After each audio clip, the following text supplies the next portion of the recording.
Hello and welcome to the first gameplay presentation of our game, The Dwarves. It's an early development version, so a lot is still going to change, but it should be enough for a first impression. I'm playing Glandolin, a dwarf from the Fifthling clan, and like all the other dwarven clans, they guard Girdlegard. That's the world the game takes place in. This battle is later gonna be the tutorial in the game, and I'd say we'll just jump right into the action. It's not just the other dwarves that fight automatically, Glandolin also fights by himself if you're inactive. That's convenient because you usually play 3 or 4 heroes at the same time, and you can't take care of each of them all of the time. That's why we have those auto attacks. Well, I'll leave my allies behind and move further towards this bridge. Your task is taking care of your hero's positions and the special attacks. Glandolin can do a jump attack. We've seen this earlier, but I'll do it again. He also has this charge attack that allows him to push enemies to the side and out of the way. Here we were able to see why that can be quite effective. I just pushed some orcs off the bridge. His third special attack is a mighty blow, dealing lots of damage and throwing enemies back in a straight line.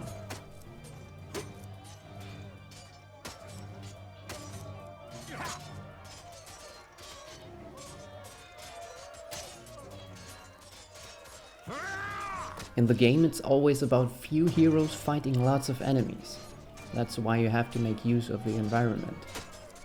The enemies have a flocking behavior, and their movements are generated physically correct.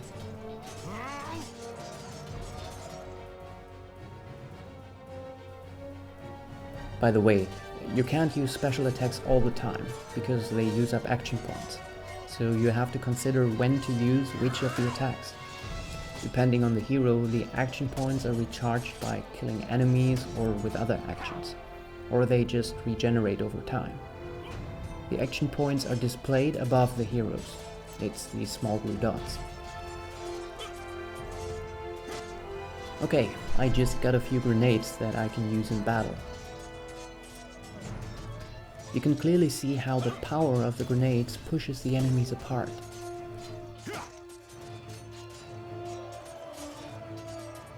All in all, there are 15 playable heroes in the game, and each of them has their own special abilities that can be leveled up. And of course, each of the heroes has different strengths and weaknesses.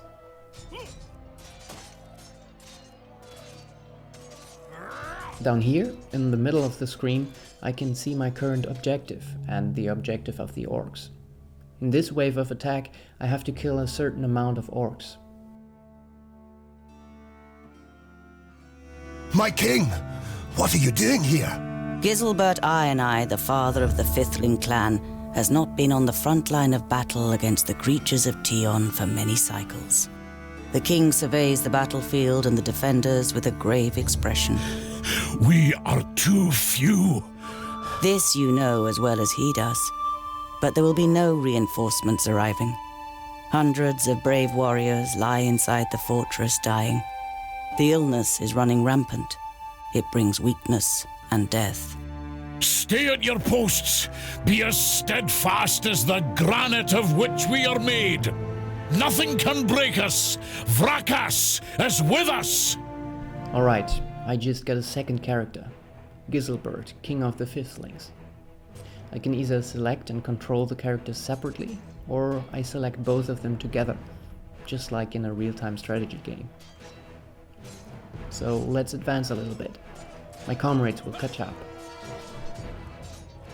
Of course, Giselbert has his own special attacks. For example, he's got a sweeping blow, that's also great for pushing orcs from bridges. And he's also got this mighty blow with his hammer onto the ground, that swipes orcs off their feet.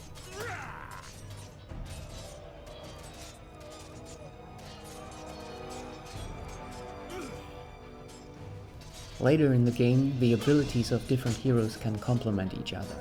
For example, maybe one of them can stun enemies, while another one deals guaranteed critical damage to stunned enemies. we'll just ignore these ogres here and move towards those catapults. That will be the target of the second wave of attack. But we'll just skip that and move right to the end of the tutorial.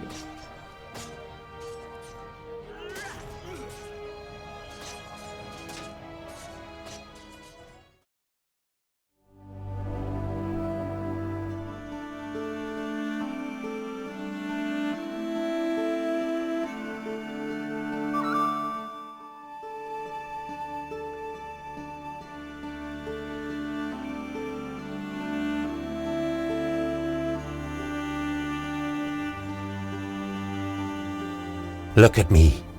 I am Syntheras, the Reaper of your death. I will take your life, and the land will take your soul. Get out of my sight, pointy ears, and let me delight at the closed gate a little longer. The gate may have closed, but when you rise again from the dead by the power of the land, you will be one of us, and you will open it. Never! My soul belongs to Vrakas.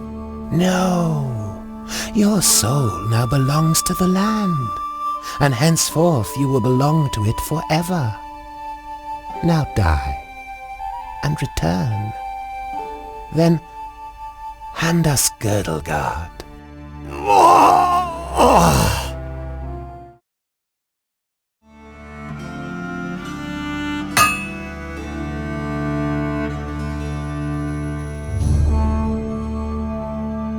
You're a perfectionist, Tungdil Bolafar. I've got a reputation to uphold. If you can't rely on the metalwork of a dwarf, what can you rely on? So, this now is the actual beginning of the game, about 1,000 years later. You look dreadful. What a charmer. The maid gives you an ironic, reprimanding scowl. Ikana has been crying half the night. When you were teething, I carried you around the vaults. You played with my beard and I sang you to sleep. Frala smiles. She's heard this story many times before. That was 23 cycles ago, but I'm quite sure you didn't sing. You might have grumbled a bit.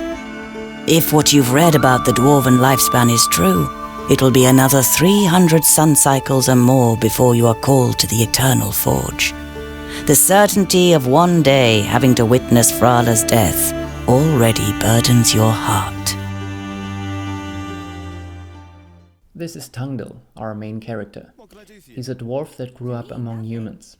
To be more exact, he grew up with Lord Yonan, one of the big mages, and we're inside his vaults right now. And this here is the maid Frala that I'll just have to put off right now.